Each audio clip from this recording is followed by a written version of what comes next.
Hello and welcome to hope Tushant Yadav. UPSC का एक सबसे बड़ा ट्रैप है कि आपसे बहुत ज़्यादा फैक्चुअल सवाल पूछने लगता है, कभी कभी आर्टिकल नंबर्स तक पूछने लगता है। तो जब हम प्रिपरेशन के दौर पर होते हैं तो हमसे टीचर्स बोलते भी हैं कि article number are not important, तो आर्टिकल्स आपको रटने नहीं हैं।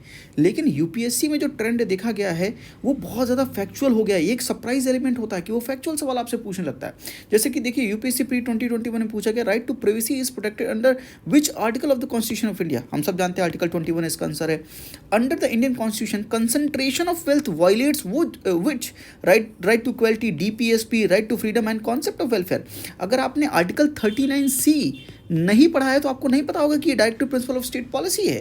कंसंट्रेशन ऑफ वेल्थ, आपको आर्टिकल नंबर पता होना चाहिए कि ये डीपीएसपी है या नहीं, ये पहचानने के लिए भी। कभी कभी फंडामेंटल ड्यूटीज़ और डीपीएसपी में भी पूछता है आपसे कि कौन सी फंडामेंटल ड्यूटी है, कौन सा डीपीएसपी है, तो वो सवाल भी आपसे पूछता है।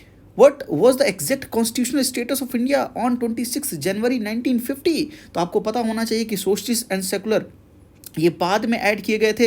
दैट मीन्स कि C and D can not be the answer. A sovereign democratic republic, सामने सामने प्रियम्बल से डायरेक्ट आपको सवाल पूछा है कि प्रियम्बल आपको पता है नहीं पता है, कॉन्स्टिट्यूशनल अमेंडमेंट आपको पता है नहीं पता है। तो फैक्चुअल सवाल ये यूपीएससी प्री 2021 के 3 सवाल हो गए।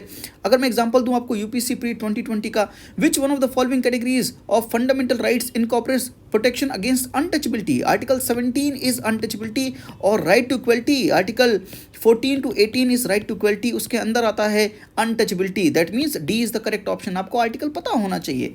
Next question of UPSC pre 2020, the India the separation of judiciary from the executive. तो separation of judiciary from executive कहाँ पर दिया है? ये डीपीएसपी में दिया है। Article 50 of the Indian constitution, DPSP में लिखा है separation of judiciary from executive. आपको आर्टिकल नंबर पता होना चाहिए। एंड 2019 में भी देखेंगे तो which article of the constitution of India safeguard one's right to marry the person of one's choice? It's article 21, right to life and personal liberty उसके अंदर आता है। दैट मीन्स कि यूपीएससी आपसे सिर्फ कॉन्सेप्चुअल सवाल नहीं पूछ रहा है, बल्कि वो आपको शॉक के रूप में फैक्चुअल सवाल भी पूछ रहा है। आर्टिकल नंबर तक यहाँ तक की पूछ रहा है। तो आपको ये चीज़ें पता होनी चाहिए। आज के लिए इतना ही। थैंक यू, नमस्ते।